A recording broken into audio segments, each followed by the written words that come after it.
Alright, here we go. The Aussie Worm farm. As you can see, here's an old one. This one has retired. It creates beautiful soil eventually. It's quite damaged, but it's due for a replacement. That'll be the next video. Alright, we've got it all going on here. This is a proper modern one. As you can see, 44-gallon drum with a top and bottom cut out of it.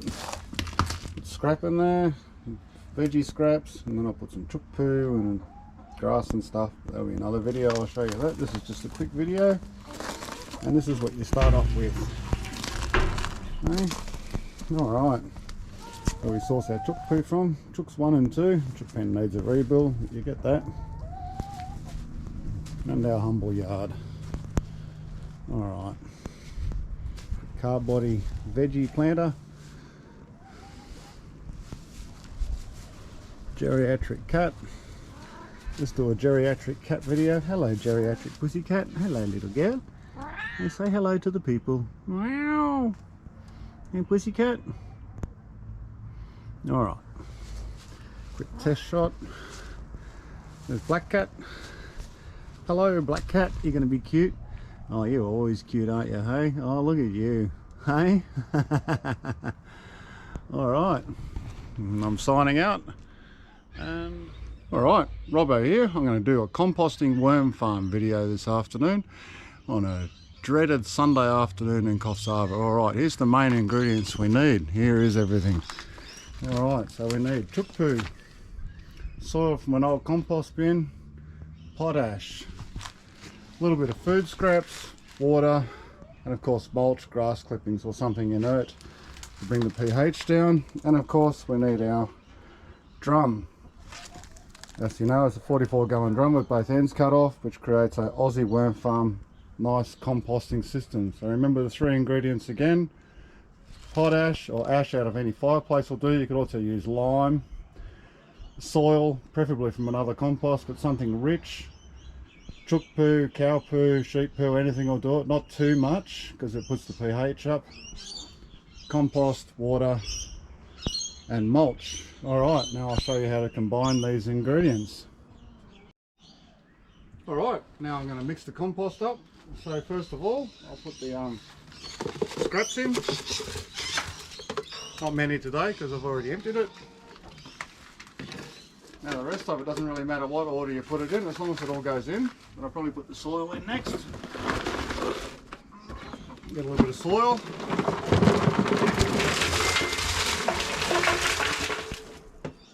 That encourages the worms and other things to show up and mung away at it, and it gets the composting up and running. Alright, this is for essential vitamins and things. A bit of chook poo. As you can see, we do it in layers. Layers are very important when composting. A little bit of ash to bring the pH down. This is really important. You need a little bit of this, but not too much. Make sure I spread it all around. It also takes the smell away. It stops it from smelling horrible, which is the last thing you want. Alright. Now put a bit of grass in. This neutralises it. So it doesn't matter what you use. You can use lawnmower clippings, but I don't have any in the moment because I mulched my grass back into the yard. So there we go. Bit of grass in there. And last but not least, I'll put some water in there. Wet it all up.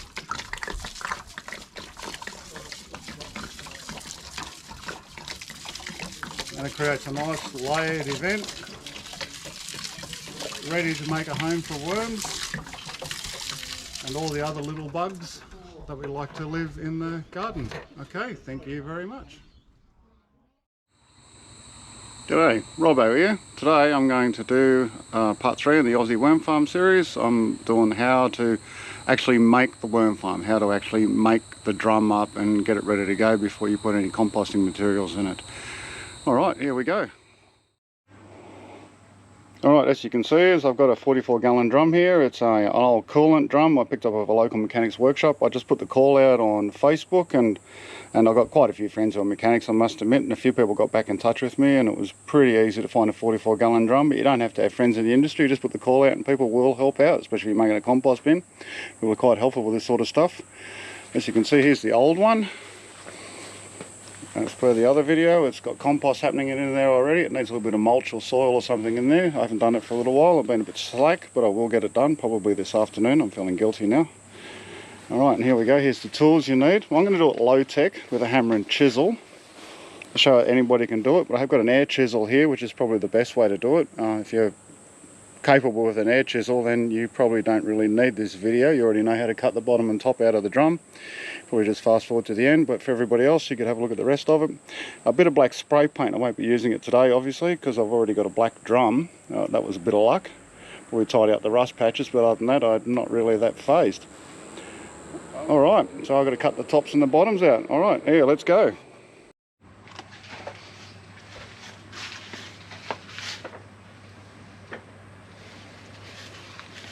Destruction, part 1.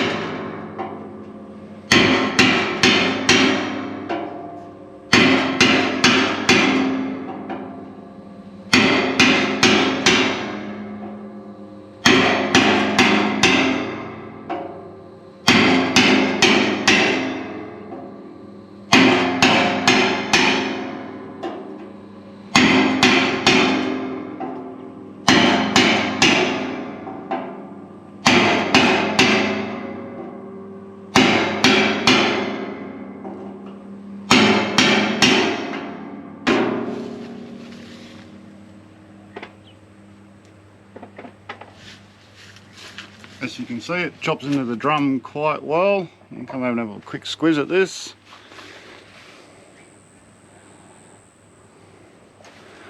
Alright, I will now continue to destroy the rest of the drum.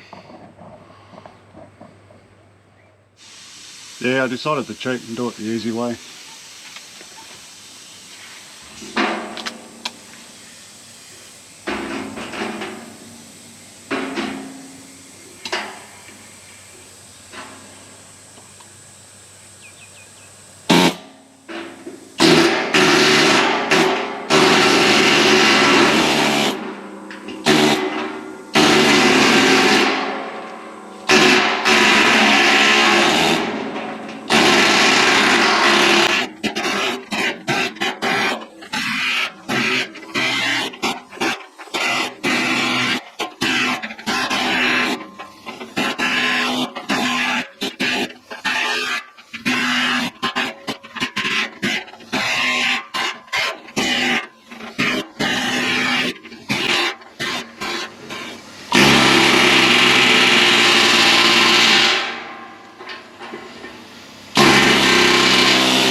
Alright, now I'm just going to tidy it up a little bit. I'm going to bang the edges in.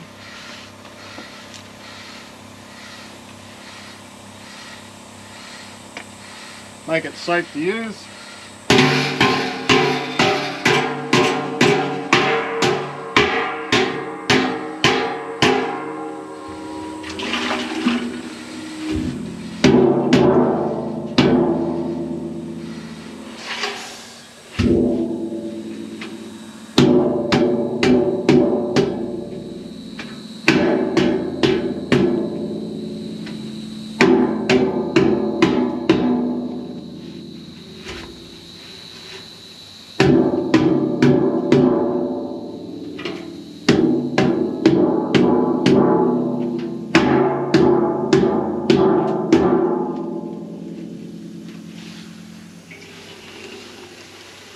and repeat on the bottom.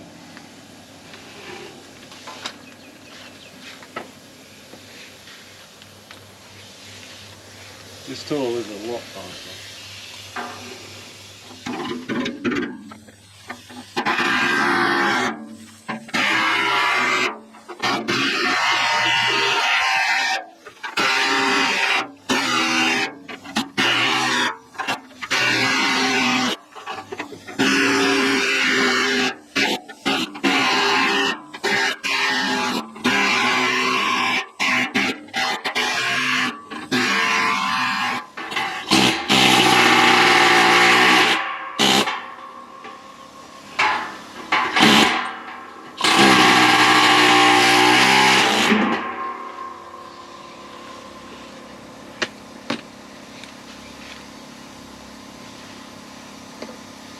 As you can see, a much faster method with the air chisel. I haven't used one for a long time, so it was about time I had a crack at one. Alright, we now have a functioning compost bin worm farm ready to go. I still haven't hammered the edges down on that one, but it's the bottom edge, it doesn't matter so much. These can just go into scrap. I'll bend them in half.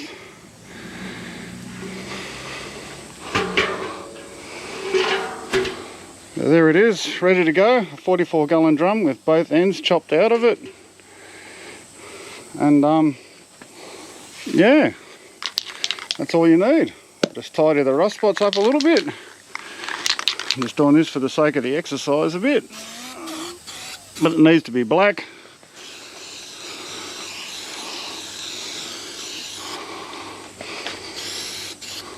The more black it is, the better, because it'll stay nice and warm then for the composting purposes.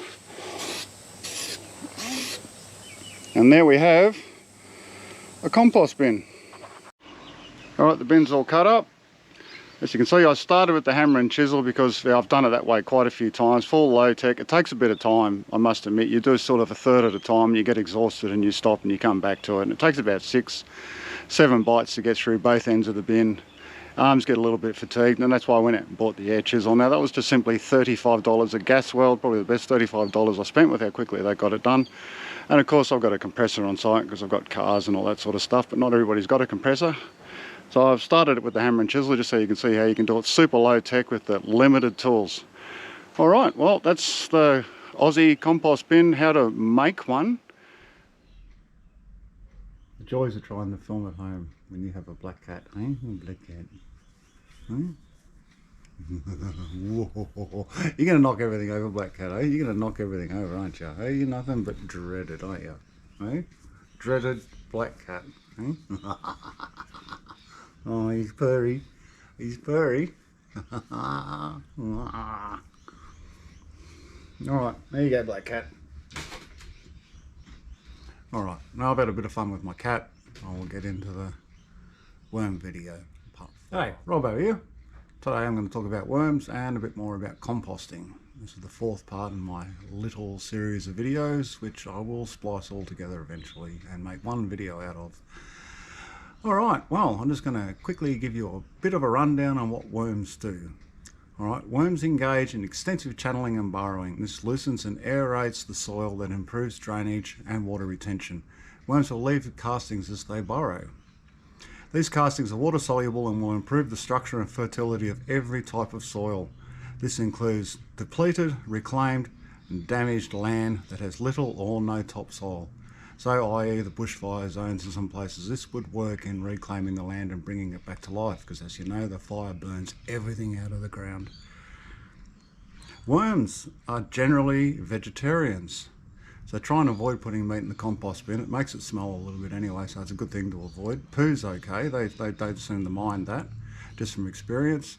And as you probably saw before, I put a little bit of onion in it, which I shouldn't have done, because you've got to avoid onion, chili and citrus, as they just don't seem to like these things. And of course, avoid pesticides at all costs, because pesticides are just not good for the worms. Alright, now I've gotten that bit out of the way, I'll give you a brief rundown on how the worm drum works. Now what we do is, we're making a compost bin where the top and the bottom is open. And the reason the bottom is open is because the worms will come and go and they'll burrow through the ground for quite a reasonable distance. Different worms go further and further away, so you know, it could be half a kilometre, it could be 10 metres, how far away they live, depending on the type of earthworm you've got going. And they will aerate and turn the soil up and leave their castings everywhere around this worm bin, as well as helping create the humus or the compost material that you end up with in the compost bin when you're finally finished with it.